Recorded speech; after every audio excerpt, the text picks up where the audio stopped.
Thanks very much, Stuart. Hello, I'm Stuart. I have kind of prepared like a wee presentation type thing. Well, when I say prepare, kind of doctored one a little bit and haven't quite got around to finishing it. But I think before I do that, I think it might be quite nice to just play some stuff together just to kind of see what the hell happens and then take it from there really, then we can start getting into some of my chat. Sounds good. Sounds good. So yeah, I don't know if you want to kind of put a wee time thing on it or something to Yeah. get us going. How long do you think, Stuart? What's your time over? I don't know, probably go somewhere between 10 and 15, something like that. Let's go with 10. You know, we can always add, if we have extra time, we can always add that on at the end.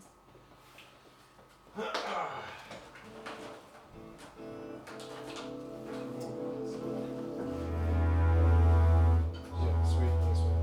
Has everyone got the signal that they need? Is everyone hearing themselves?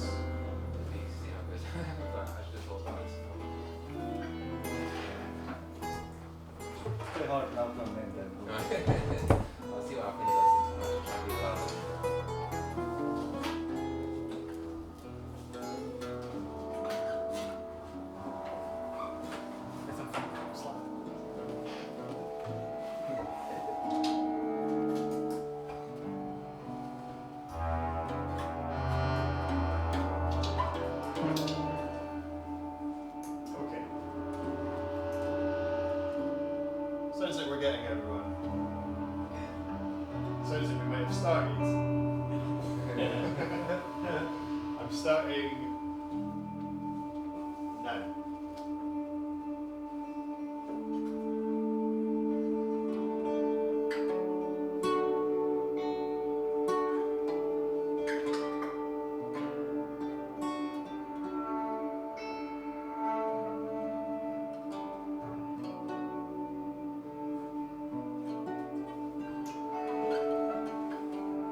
Lovely.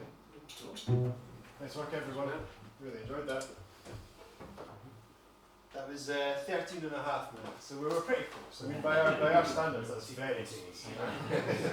It's good, like that's the most well-behaved kind of like end. Yeah, I think It's so. been a while since I've been in a field, probably it's just like. Personally, that kind of personally the shape of it, I thought when we kind of got to the kind of end bit, and there was these kind of like very kind of like micro textures and stuff like that. That was one of my favourite. Like I was like, I could listen to this for ages, you know, like and stuff like that. It had a nice shape, and I don't think we would have, you know, like gotten away, for lack of a better word, with another kind of rise and fall. But just as it was, with these kind of, I don't know if doing the kind of the waves of kind of like really grainy, distorted sounds, but that was just Perfect. perfect. And then I like the really fast arpeggio. I think it was you, Mark, that was like doing these stabs of like really quick arpeggios, kind of like on the run, kind of thing going by. Oh yeah. And the kind of, I don't know, pedal you were using for Just a your... wee delay on it, getting a wee billet, kind of. Yeah. It sounds very kind of pitchy as well, actually, you know. And very kind of more pointillistic than we're used to, isn't it? Because of the kind of the more electric guitars. Yeah. You know, it's kind of easier to kind of hear the definition and stuff like that compared to sometimes the kind of the wall of sound. But yeah, great work. Any final thoughts or observations about what we've just done before we move on? I've no idea how this works. What is it? Sweet dusty What one. is It's it? a It's a microcosm. microcosm, so it's actually proper to the stove. Yeah. And then I think Mark said, "Get out of this." It's like a texture synthesizer type thing. Oh, You just like, you feed it audio and it like granularizes it, I think. Alright, like a granular. And then it's got different algorithms, and so, but from what I've heard about it, it's kind of hard to make it sound bad. I'll do my best. Let's get rid of a few. Did you pull off the wolf note? I thought I heard No, I it. don't know. Well, I went for it, but I got I'd have to I'd have to howl quite loud for to know when I was doing it. I thought it was just the wrong time. I'll do it. The wrong vibe, yeah. I think I need to show it so it's got a head turn. And Sure. So we don't get a big shock. Yeah. No problem. Great stuff. Cool. Alright, right, well, we'll see. Oh, I see the. Let's move off.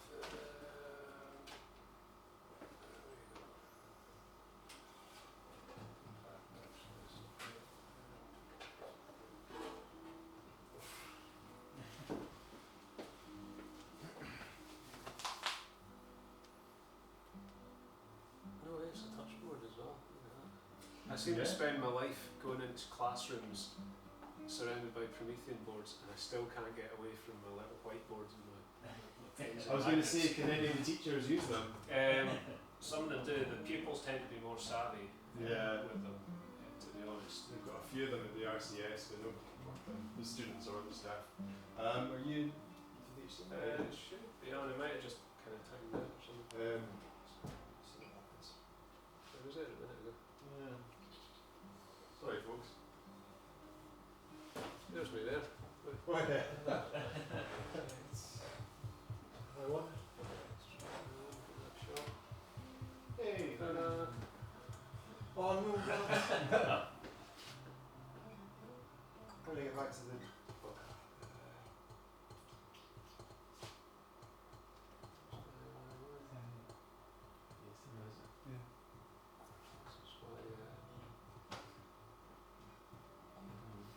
I mean, Is it helpful?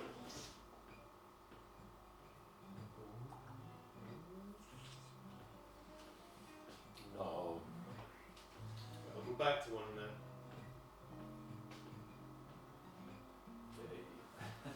Try not to walk too fast. Right. Okay. Right. Hello there.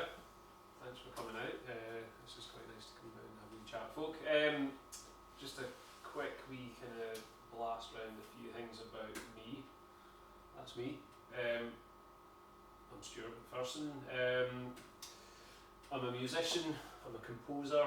Predominantly, most of my work is as a bassist, both double bass and bass guitar. Although I would say most of the work that I do at the moment is on the double bass these days. Occasionally I'll get the guitar out, but that's kind of mainly more as a kind of teaching thing. I had my double bass in the school the other day, and it's always a wee bit stressful. Predominantly kind of working kids with ADHD and behavioural stuff, and it was a bit it was a bit stressful. So I do a lot more on the guitar in the workshop setting. So I call myself a bit of a musical mongrel, as in I play all sorts of stuff. I play jazz, world, trad, and then lots of different kind of arrangements, duos, trios, small ensembles, orchestras and stuff like that. And in all sorts of places like theatres, festivals, concert halls, up hills, in burnt heights and in caves and stuff like that as well. I guess jazz is where my kind of heart lies most though. I love harmony, that's the kind of thing that I really, really enjoy. And I guess from a kind of compositional point of view, that's where I'm kind of coming from. I'm not never been a kind of tune player in that kind of sense. I guess I think of music more in a stacked way, more vertically than horizontally, I guess, in that kind of sense. So yeah, chat a wee bit about it. So I'm also a music educator. I teach privately, double bass, guitar, theory. Most of my music teaching is focused on working with people with additional support needs. So I work with Jamie and Callum in that context. With parody music, I also work for another organisation called Drake Music Scotland, which tends to work more with, I do a lot more of the kind of school projects through that, so parody music tends to be more young adults and adults with additional support needs.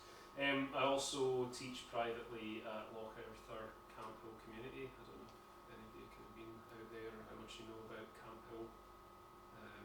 Anyway, it's an amazing place, but it's like basically they have Camp Hill's kind of rooted in Steiner philosophy, but they've got like a couple of working farms, a farm shop, a bakery and stuff, so they provide meaningful work for adults who need a bit of support. So I teach there once a week. So I guess a lot of that is about trying to explore musicality and creativity. I'm kind of more interested in creating new stuff than going in and teaching kids how to play songs that folk have already kind of done. It's all about new stuff for me, that's what I prefer. So now you know a wee bit more about me, I guess I should introduce you to somebody that's been a bit of a focus for me for the last few years. The barnacle goose, Rantelocopsis, and more specifically the Svalbard barnacle goose. So for quite a few years this bird has been a pretty major part of my life, bit of an obsession. So why geese? I've kind of cannibalised a bit of a previous kind of PowerPoint I did, where I can kind of explain a wee bit more about it. But initially, through the stove, I'd been commissioned to write a piece of music that was based on the theme of, I think the brief was just migratory birds, or it might have just even been migration. It was like, I don't know, did any of you see the Kathy Hines, Luminous Birds? Was that in the Globe? It was in the Globe, yeah. So she was down through Cryptic, and like she's got this kind of amazing like light installation that kind of has these kind of moving birds, and they're all kind of origami at different kind of phases, and the light kind of passes through them. It kind of gives the illusion of birds flying along. Anyway, so she was in Dumfries doing a show, and as part of that, the Stove wanted to do a local artist to kind of do something in conjunction with it. So I came up with a piece called Flight, which I did quite a lot of kind of research at the time, basically kind of exploring birds, migration, all that kind of things. Dumfries has got a very strong connection to Norway. I don't know if you know that. Probably anyone who's hung around the Stove long enough, we are very well aware of Norwegian chat. But I wanted to kind of explore that link a little bit, and the barnacle goose seemed like a pretty good match for that. So I kind of came up with this piece that actually used, I think initially it was 6 mini rigs and 6 mobile phones to kind of trigger various kind of samples, because I wanted to kind of have this the kind of feeling of a flock and kind of individuality within a flock. I wanted to kind of replicate this idea of like lots of things making their own decisions, but they're all kind of working towards one thing. So this piece, Flight, I don't know if you can see in the pictures. Don't know if have any of you used QLab before? Yes, briefly. So QLab, it's like a theatre. How would you describe it? It's like a queuing system. It's a queuing software. You can use it for lights, you can use it for sound, you can use it for video, you can use it for all sorts of stuff. But they also do this kind of mobile version, I think, called Go Button, which is a wee bit less fancy. You don't have quite as much control over parameters and stuff. But what I managed to do, like, I've got a whole bunch of these kind of. I spent a lot of time on eBay getting shitty old phones and putting a Go Button onto it. But it allowed me to kind of put in a whole bunch of samples and kind of write this piece of music that was almost divided up between these people. And so initially it was just performed in Dumfries, just in the square there. I kind of had people with like tote bags with hidden speakers and stuff in it, so it was almost like a bit of a kind of flash mob type thing. Like all of a sudden, because it combined field recordings of geese taking off and flying and stuff, so like people are kind of standing outside and then all of a sudden Go Button, yes. Is that iPhone only? It is. Yes. Oh, Yes. QLab. Figure 53. Yeah, the company that run it are bastards that way. They are absolutely tied into the whole Mac. QLab is free to download for Macs, but only as a stereo version. Yeah. And if you need, you can rent it, but it's overwhelmingly expensive. It's expensive. Mm. I mean, I've designed theatre shows in the past and just used the free version because most things you kind of can get away with just a stereo output. One of the things I ended up doing didn't need that. I needed more, and we'll get to that in a minute. But anyway, for flight, I wanted something that was just like super portable and super kind of easy to kind of do. So like, there were certain things I could do within this piece that could give freedom to the operators to kind of trigger. They'd have a list of different kind of samples that harmonically should kind of work, and there would be little bits that might kick up some kind of dissonance, which is always quite nice. So you can get tensions within it, but at the same time there was also aspects of the piece that I'd kind of triggered into them so that they would be running underneath, and kind of certain events would happen at certain points that would kind of kill off anything that they've done, and then a new thing would kind of happen. So I don't know if you can even.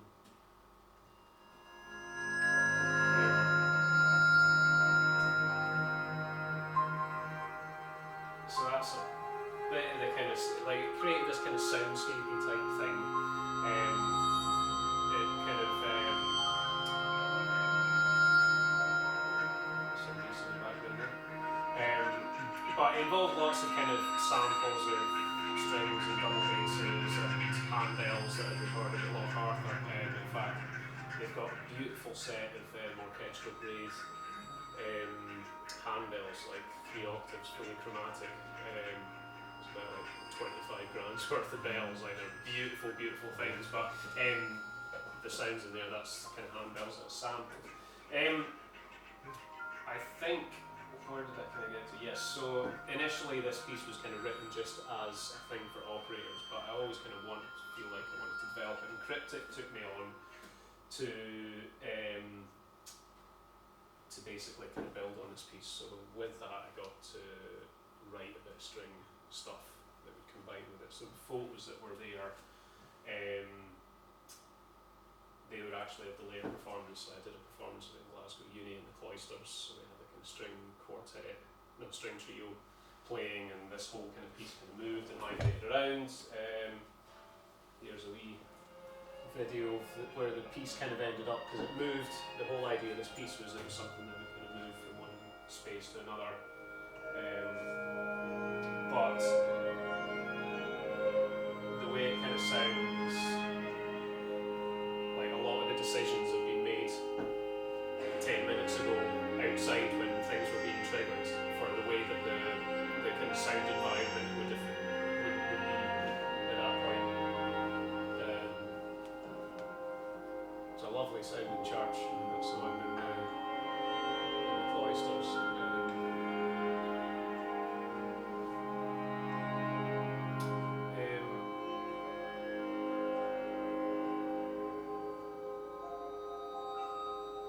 So you can also hear like a kind of plonky thing in the background.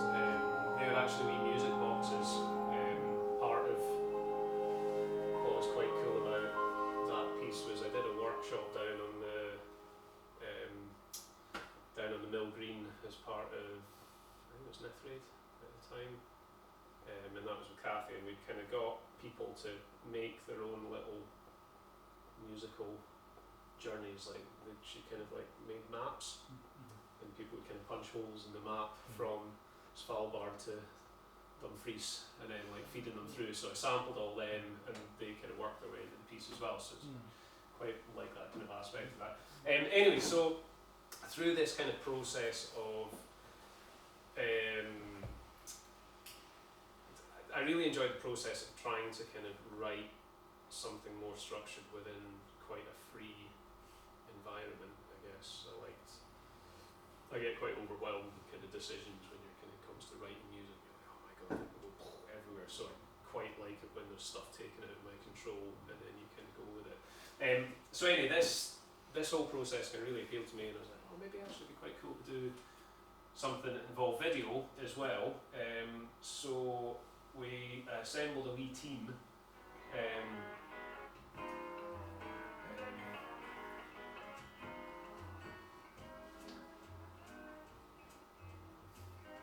So that's Pete Smith, he's a sound recordist. There's Emma Dove, she's a filmmaker.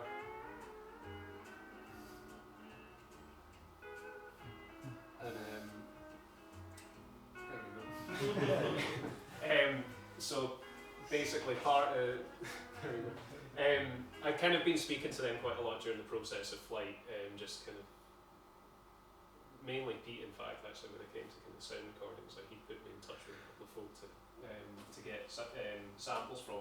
Anyway, they were nearby, they both really wanted to do a project about geese. I was like, right, cool, this is great. So too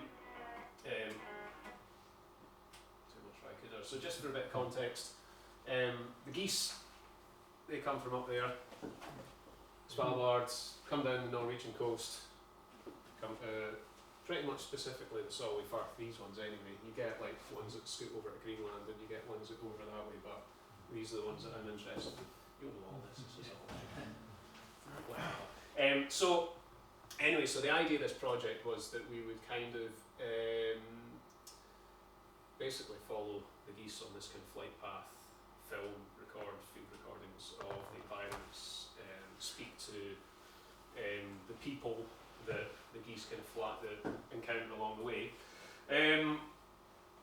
I'll just kind of bar through a few bits. These are just a few kind of wee shots of this. Is it's quite sad actually. That hut doesn't exist anymore. Yeah. So this is all at Carlaverick. We've done most of the kind of filming of the kind of morning shots and stuff was done on the nature reserve down there. So spent lots and lots of very, very early mornings out waiting for stuff to happen and swearing at planes when flying over. I think that's when I first met you. I was Well, exactly, yeah, because it was like, by the way, sorry if we kind of hang about down here really early in the morning, maybe stay the night down here, you know. So part of this, I'd kind of done quite a lot of recording, but in much more of a kind of studio environment before this kind of project. So this was brilliant because it's like, as folk who can teach, you spend so much time in a classroom or in a studio or in a rehearsal room, and it's just like, fuck's sake, I just need to get outside and do something to kind of counteract that.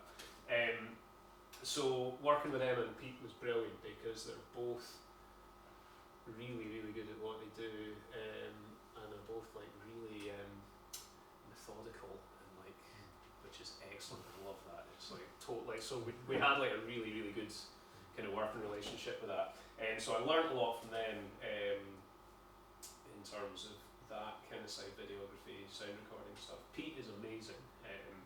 He's like won awards for his recordings of capercaillies and stags rocking and all this kind of stuff. He's the kind of guy that could like camp out in a fucking giant dog turf for 2 weeks to get the right kind of recording. I mean, he's that capercaillie one he won an award for. I think he went to get the recording. He went to Sweden or something to do it, and everything was perfect. And then a wee bastard with a micro light was flying over right at the point of recording, so he ended up having to go back 2 years later to finally get it, but he got it. Anyway, so like Pete is just like a total kind of font of knowledge for like anything to do with kind of field recording and location sound kind of stuff. So where are we at? Blah blah blah blah blah. I'm just gonna blast through a few things. I don't want to talk too long. So part of the kind of filming involved little wee GoPros, and this is just a kind of wee evolution of where we kind of got to. But like part of this whole kind of show that we were doing, we spent a lot of time in the birdhouse, so we were kind of sitting looking through these tiny wee windows, and we kind of felt like we wanted to kind of bring that aesthetic into the show that we were going to do. So we kind of had this idea of like this super big panoramic multi-screen surround sound thing. I don't know if you've ever been down at the wetlands early in the morning and stuff, kind of flying over it. It's just brilliant sounding, like, especially if you've got like really nice microphones and everything. Like, sitting there like, fuck, I've been waiting for like 4 hours for this. And it's like, it's happening, and it's right around you. It's all over you. So we wanted to kind of incorporate the surround sound with this like immersive visual kind of thing. So yes, but anyway, there was various kind of evolutions of setups. This was called the lid. It was like a barbecue lid thing that we ended up mounting, and there was all sorts of kind of funny contraptions with tripods and things. I thought it was a music stand. I mean, I double It does look a wee bit like a music I stand. can doesn't double it? up music stands to pretty much hold anything, like my coffee cup or like, just, great things. It was like, because we were looking, you get things like this, like pro camera cheese plates are called, and they can be really fucking expensive and tiny. And then Emma was in like, I don't know, home base or something. She was like, barbecue basket. So the lid. Anyway, that's just like, I quite like the kind of, I guess part of my kind of process is I really like the tinkering and tweaking of wee ideas and being like the problem solving aspect of it. I always think it's quite nice. And you learn shitloads as you're kind of doing it. Yeah, because if it's all too easy at the beginning, it's, I don't know, you don't grow that much, do you? So anyway, blah blah blah. What have we got here? So this was like it's actually very bright in here. You can't see it too well. This was a very kind of early sketch kind of idea type thing of us, just to kind of play with some of the ideas of it, and a kind of initial piano sketch type thing that I've kind of done. Anyway, you kind of get a bit of an idea of like what we were kind of trying to achieve with this. Anyway, we'll move on. Blah blah blah. That's right outside the height, in fact. This was Joe with the GoPros, though, These, isn't it? that was GoPro. Really? Yeah, the GoPros, they're not great, but for some of the shots we had to have them. Yeah, like I've got like so many, like they wrapped up so much space. I'm still kind of faffing around with files at the moment. Like it's like 12 terabytes of video data. Yeah, all the raw footage for this project was 12 terabytes, like 4 terabytes per residency that we did. But if you, so that's all GoPros. That. It's pretty good. I mean, we had this is where Emma was really good in terms of like making sure all the ISO settings and everything were right, and overruling GoPro trying to fix everything and make it automatically shiny. It's like keep everything as like as flat as you can, and then kind of tweak it in post. So we had a really good colour grading guy in to kind of match a lot of that. Although that was before actually all the colour grading stuff. Anyway, so ended up in Norway. This was probably like prime lid evolution at this point. So this is basically my main field recording rig. So like, I use a wee sound device with Mix-Pre. That's 4 little DPAs, little Omni microphones. Wonderful sound, really good for environmental recordings. But we wanted something. I don't have a full surround sound double mid-side rig, but you can kind of do a bit of decode and stuff with a quadraphonic recording to replicate a surround kind of thing. Anyway, so that was brilliant. So it was just me and the Puff, so it really kind of galvanised this kind of idea of kind of being outside and doing stuff, and it's probably the fittest I've ever been in my life, because I was basically carting around What have we got here? So again, that's just like wee sketch piece written on the piano with some of the footage up in Norway. Some eider ducks there. It's quite upsetting because there's so many lovely bits of footage and recordings and field recording stuff that never made it anywhere near the show but like the eider ducks have got like a brilliant footage of a sea eagle flying overhead with a wee squad of eider ducks just down there going woo, woo, like and perfectly still, no wind, anything, Norwegian mountains in the background. Anyway, didn't make it in. So what's there for the next thing? Oh yeah, well it's clogging up hard drives. That's what it is. So yeah, like a lot of while I was over there, a lot of the time I work, I spend a lot of time with the piano, fannying around. I'm a shit piano player, but it's all there and it all makes sense. And for writing and arranging stuff, it's kind of hard to beat, really. Anyway, so like a lot of the pieces start off as kind of piano sketches or an idea on the double bass or an idea on the guitar, and I kind of do this to and fro and back and forward between them all. Blah blah blah.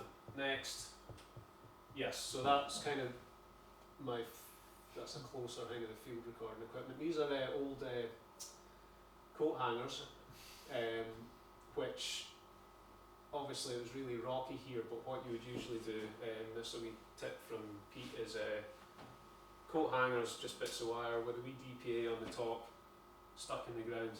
Brilliant, lollipop technique, really really good. But I had to kind of improvise like a kind of rig for being on rocks. But yeah, I'd kind of be scooting around with the bag, with the cameras, and then the dedicated sound bag. That's just there because I'm particularly pleased with that solution when I was talking about all the little problem solving kind of things. Basically a GoPro is not good, the battery is not going to last for more than an hour, really. And if you're having to set out a GoPro for before dawn or wherever and leave it out on the hope that something might maybe go anywhere near it, it needs to run on a external power bank, so we'd have a power bank that would be powering all three of them. Anyway, so you can kind of like, that's a wee waterproof measure there with a rubber balloon end on there. Blah blah blah. Anyway, settled into a nice wee routine with stuff. Got back in time to do some wee kind of pop-up shows that's in one of the bird hides. That's the Sulput, the main hide down at the Wetland Centre, and then we also did a show in Carlaverit Castle. So I kind of sketched together ideas at this point. So like these are all really really great players that I know and are all quite up for doing unusual gigs. I think it's quite often with certainly like folk who are orchestral players are really good at reading stuff. Some can be a wee bit funny about going outside of a concert hall to play, whereas they're all quite intrepid, which is great. Like, they don't seem to worry so much about like instruments being in the sunlight. Going outside of the concert or going outside of the rooms, you mean? Yeah, exactly. So, so what's going on here? I think this is. Oh yeah, it's just showing a kind of video of.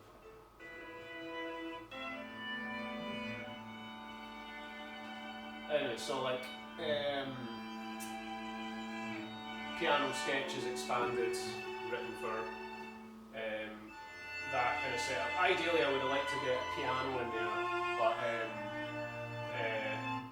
piano's way a fucking ton, so that's why I've got a vibraphone.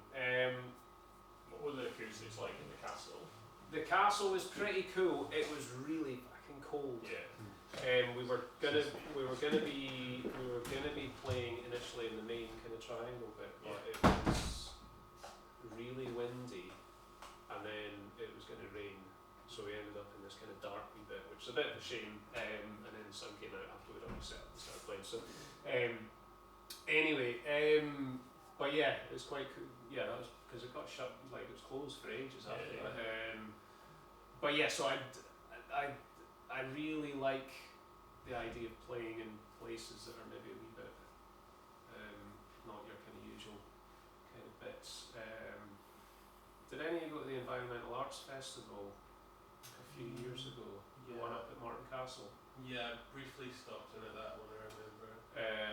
That was a really big deal for me around then at that point, because it was just like seeing lots of other artists that were like, you know, outside, like it's just, it was like, ding, okay, this makes sense, actually, this is what everyone should be doing this.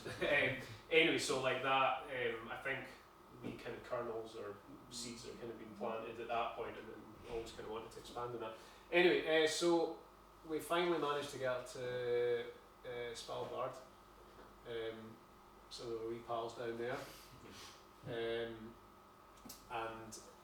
it was quite a kind of strange situation being up there, because it's this crazy northern wilderness type idea of a place, but at the same time it's total too central, it's mental.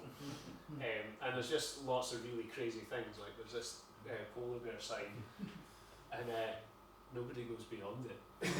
Or well, you're not meant to, and everyone's really wary of it, but it's like, it doesn't make much difference if you're standing way over there or over there or whatever, you know what I mean? It's just somebody's decided to put a polar bear thing there.